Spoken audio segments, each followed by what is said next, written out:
kind of what the fans have had to go through in the last couple decades, you do deserve it, because Forest are a big club. They've got European success. I think fourth place is still a very, very good season for Forest. It'll be Champions League football no matter what.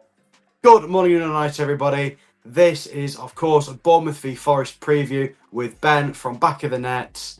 First repeat preview guest. How does that feel, and how are you doing? Yeah, I'm happy to be on here again. It's going to be a much different preview to the one that we had earlier on in the season, but I'm really looking forward to the game and excited to chat about two very, very impressive football teams. I mean, I couldn't have really said that better myself. Before I get properly into the questions, I would just say to everybody watching, make sure to like and subscribe so I can fix this awful statistic, please. Thank you very much, and I'll get right into it. Obviously, it's been a massively impressive start to the season. It's past start now. We're more than halfway through. It's been an incredible half season of football from both teams so far. How has it felt being a Bournemouth fan watching you go? It's been a very up and down season. Obviously, kind of in the last 10, 11 games, it's been very, very upwards. But we've kind of gone from thinking at the start of the season, right, we've got a few injuries, we'll take mid-table again and progress on, because we all thought after losing Dom Solanke, it's going to be a very, very big loss. And obviously, Evan Nilsson's come in prior to his injury and filled his boots really well, and everyone else has chipped in maybe more than they had to last season, with Kluivert already being on 10 goals, Semenyo being on 7, etc., etc. But yeah, it's been really, really impressive. So we've kind of gone from thinking, yeah, mid-table will be all right. Then we've picked up a bit of form and been like, oh, we could be in contention for Europe. Then I think we lost to Brentford and Brighton back to back. And then we thought, right, that's a reality check. We'll probably be in mid-table again. And then we've gone on this mental run ever since, after, obviously we beat Arsenal and City and then took a point off Villa as well. And we've not looked back. We've been so impressive, especially since we have the worst, if not maybe the second worst behind Tottenham in terms of bad injury crises. I reckon we are right up there, having only 11 first-team senior players, outfield players, shall I say, available for selection at the moment. That's quite a big hit. That I couldn't believe, to be honest, the amount of injuries that you've got. Seeing Enes Ünal and Evan Nilsson both sidelined out for a long period. They're both out for at least until the very end of the season for Evan Nilsson. And I think Unal's done his ACL, so he's out for the season, isn't he? That's horrible to pick up those sorts of injuries when you're in the run of form that you're in.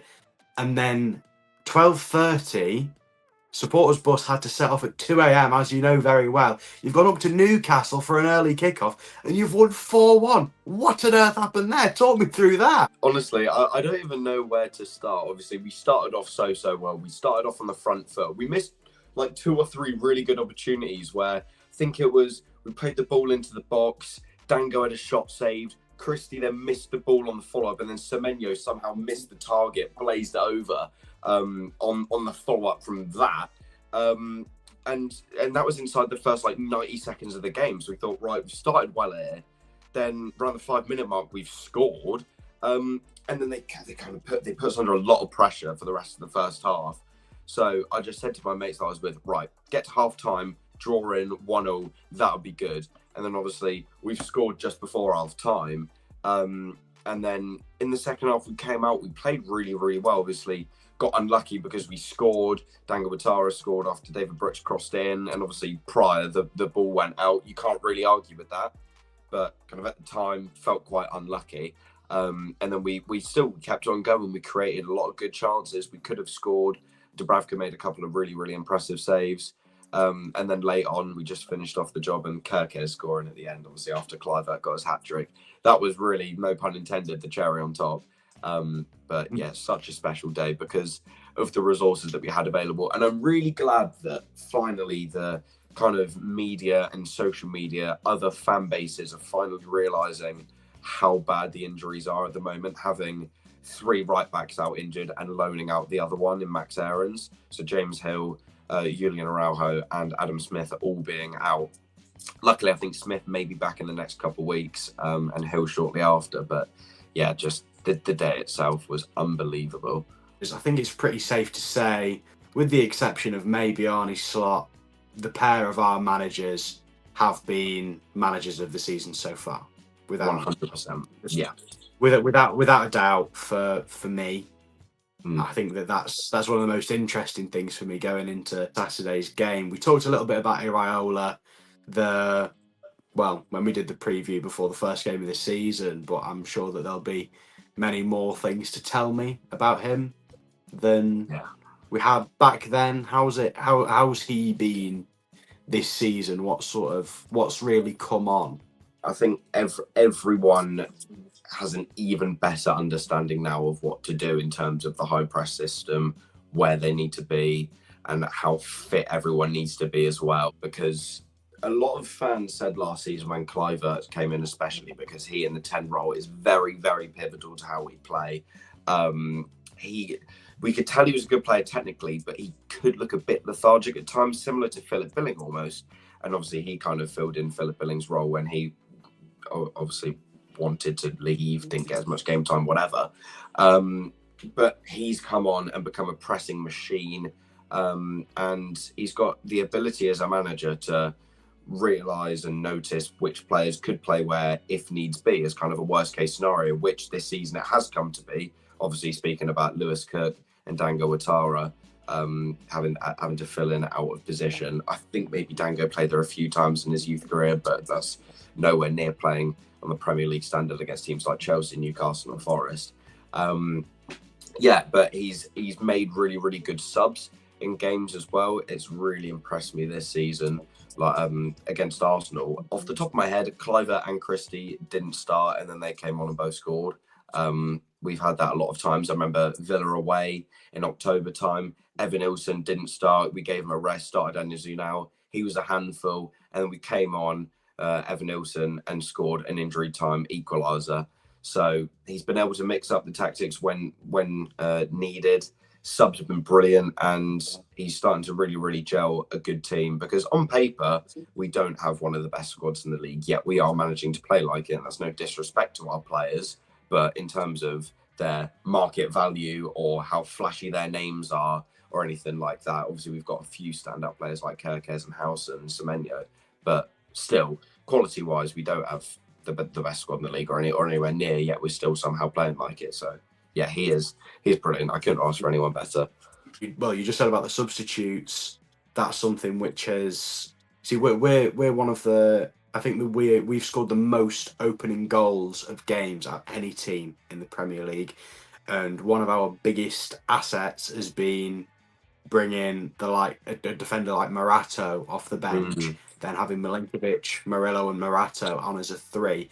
They've conceded one open play goal when they've all been on the pitch together in about 15 times that they've played. Right. When you've not really got the players to bring off the bench, is that something that could potentially worry you, Forest's ability to close a game out if we could get a hold of a lead? Yeah, definitely, because obviously against Newcastle, we weren't losing at any time in the game, and we were winning for a large proportion of it, kind of maybe 60, 70 minutes off the 90. So it'll be a very, very big test for us if we don't start well. Obviously, that is one of our strengths, being able to start really, really well, and we don't have the luxury of being able to bring on players. If you look at our bench against Arsenal, that game just sticks out to me because it was 0-0 before we made any of our first substitutions. The bench that we had like Christie, Howson, Kluivert, Unal, I think Sinisterra on the our bench was immense quality for Bournemouth and the squad that we have. So it will be a very, very big challenge and a task for the squad and Iraola to see what we may have to do if we don't start the way we want, go 1-0 down, maybe a losing going into the second half, because Forest are a very, very well-run machine. And obviously, I'm not saying Newcastle and Chelsea aren't, but they are a very impressive unit. And you saying that, coming on as a 3 and having Aina and Williams probably at fullback, that's a very impressive back 5. And we notoriously, ever since Eddie Howe's been the manager for, obviously, we've almost struggled for the last nearly 2 decades. We've always struggled against low blocks because they try and keep us having the ball as much as we can. And obviously our play style, high press, we don't really like having the ball. And I know us and Forest have I think 2 lowest percent of possession in the league. So yeah, it'll be very, very interesting to see. So I've got to hope that we start quick, and for the first kind of 15, 20 minutes, we can try and put a foothold on the game if we can. But yeah, it'll be very interesting to see, because there's so many different outcomes of this game that could happen. But yeah, I'm still really looking forward to see what happens, because it's 2 very underrated and 2 of the best managers in the league coming up against each other. I would sort of ask you what you think your starting 11 is going to be, but you don't really have a lot to pick from. It does effectively write itself. The only possible thing we could maybe do is, which I don't think we should do, is maybe dropping David Brooks, moving Dango out back to the wing and starting Dan Jebison. But Brooks is on a brilliant run of form at the moment. He's only scored 2 goals this season, but again, stats in terms of goals and assists normally don't shine our players in an amazing light, and it's what they do off the ball and also on the ball as well. In terms of technically, he's one of the best players at the club and that we've had for a very, very long time. So we'll have Kepa in goal, obviously. The back four will be Kerkez, Howson, Zabani, and probably Lewis Cook filling in a right back again, which I'm not opposed to. He's been excellent whenever he's had to.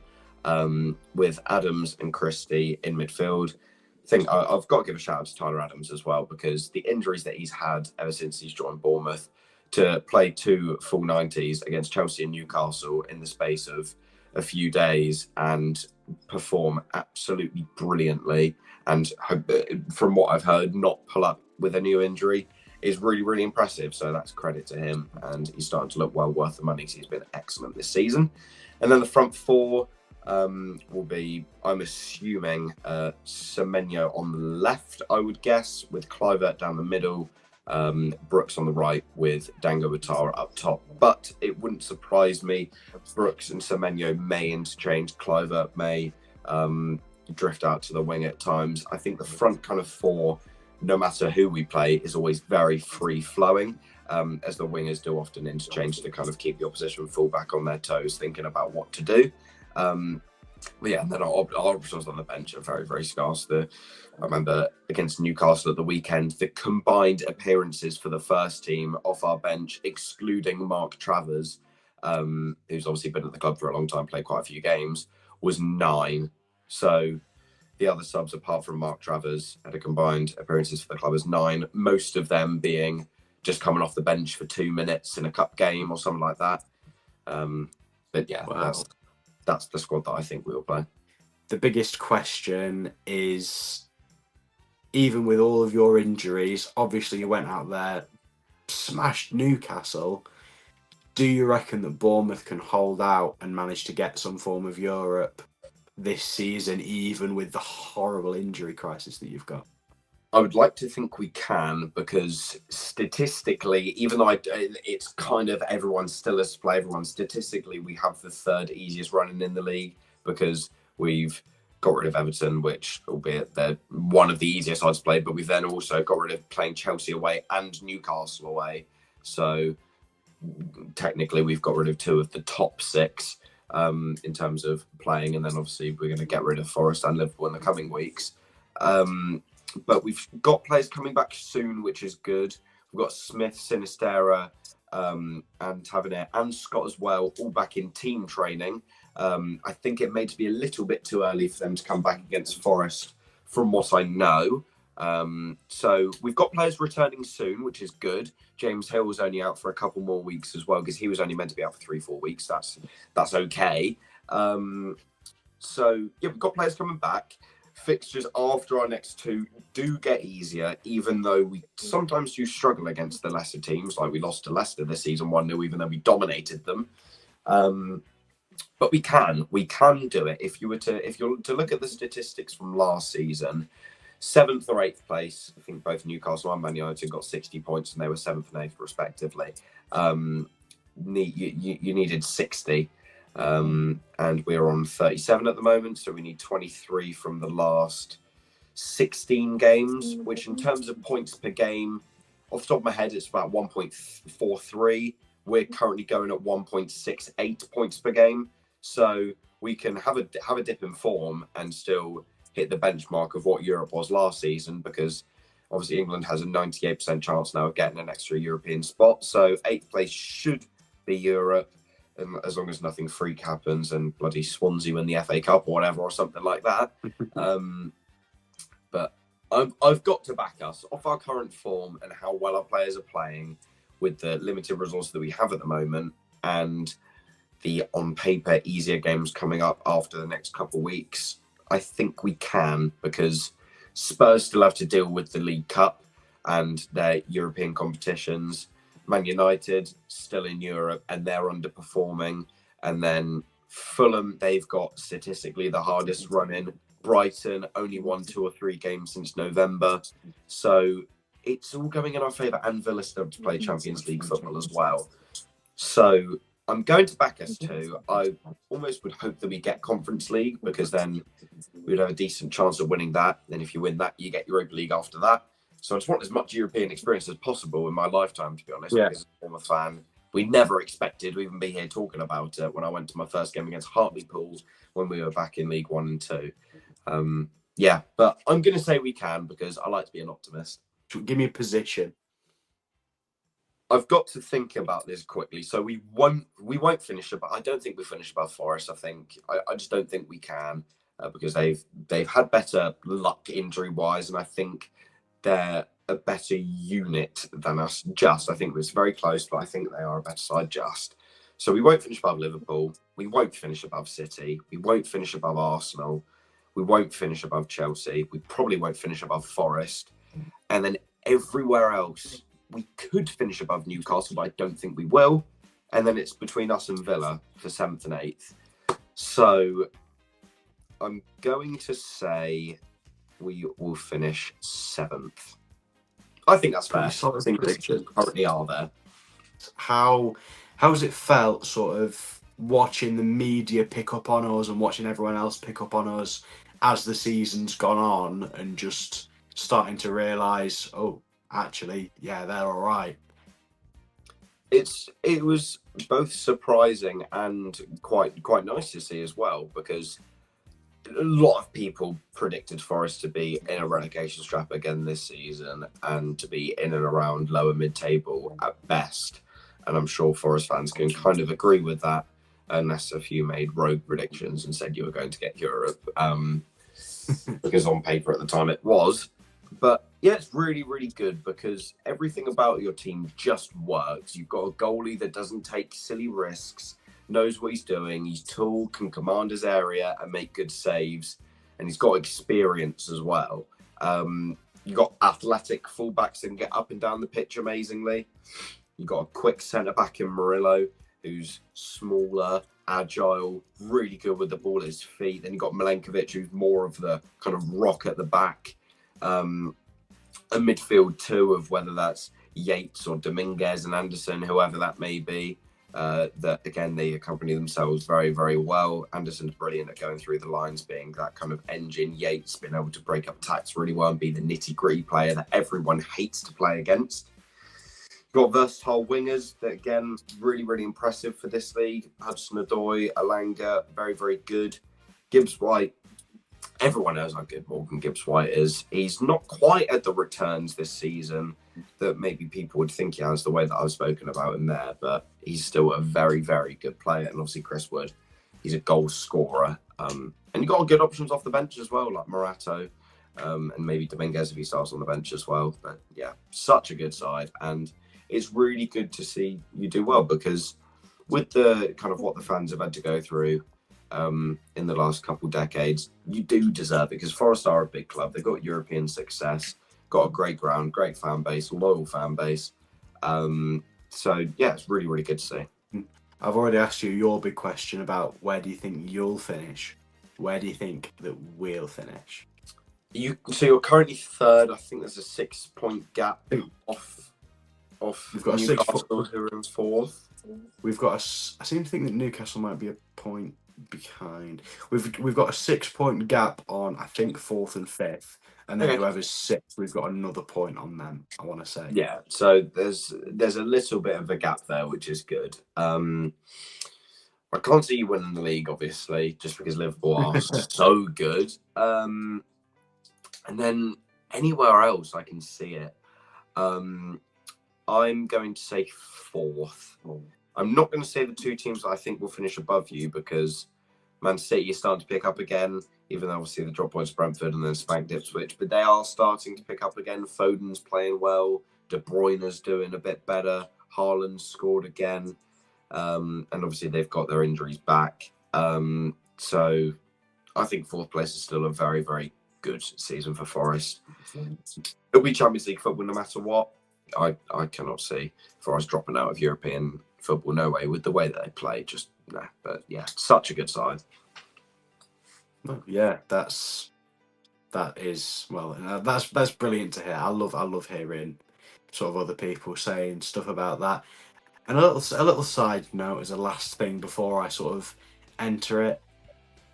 Have you heard the news about our transfer front today? Have you heard that? Yeah, it's just crazy. Do you think there's any chance? I 100% think there is, because Really? you're looking at Forest now. If you're comparing Forest and Wolves, everything about Forest is better, bar maybe, I don't know, the stadium capacity or something like that, which I think Molineux has more. I'm not 100% sure there. City Ground's got about 30k capacity. Yeah. Molineux has 32. He has 32. So I think it's just about bigger. It's just about bigger. But yeah, everything about Forest is better than Wolves at the moment. You've got the money to be able to offer him probably a better contract than he has at Wolves. So obviously you've got a rich owner, and with the success you're having, you'll have more money to be able to pay players bigger wages. You're in a European spot at the moment. You're playing good football. You've got a good manager. He knows that Forest will be a good side, and I can't see Forest getting considerably worse over the next while. So I don't see why he wouldn't, because Wolves are a very poor side. And even since their new manager came in, they've been very, very average. So I'm just glad that by the time it probably does happen, it will hopefully be too late for our game. So that's all right. Whatever happens after it will go with me. But yeah, I can see it happening. That would be a massive, massive signing. Everybody watching, Forest fans, do you think that Matheus Cunha is going to join Forest? Leave your answer in the comments below. What do you reckon? And of course, what's your score prediction? I feel like the last two games that we've had, we've drawn. So I'm going to say we're going to draw again, which, if any of you have seen my TikTok that I made yesterday, I said in my prediction there that we'll beat Forest, because I like to be as optimistic as I can on TikTok and maybe more of a realist when it comes to longer form content. But yeah, I can see us drawing that, because Forest are a good side, we're a decent side, we've got injuries, we're at home, but then Forest are good away, and we've got very good managers. It's just, I don't know, it's going to be a very, very close game no matter what. And it will extend our unbeaten run and Forest's unbeaten run. So I wouldn't complain at a draw. And I think both sets of fans almost at the moment have kind of been like, I'll snap your hand off for a draw. Because Forest are so good. We've got injuries. Forest would, because they never seem to beat us. So yeah, it'll be very interesting. But yeah, I can see us drawing. By what score?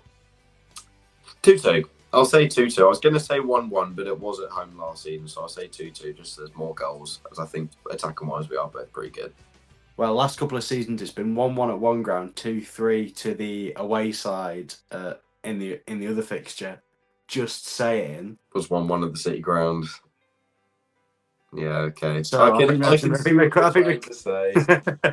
All right. I feel like we do owe you one for everything that we've done, for failing to beat you for so long. I'm gonna say we'll get that yearly instalment of of a 3-2, but in our favour Okay. this time. So we've both gone high scoring, so I don't mind that at all. Everybody, as I said at the start, like and subscribe, fix this awful statistic for me. But enjoy the game, watch out, because I'm going to do a 5 things we learned from it straight after. This fella, I'd imagine, is going to do a TikTok vlog of the game. Are you? Of course. Good lad. Well, make sure that you get Woody's goal. I'll see you all then on Saturday. Remember to ingest cheese, and good night.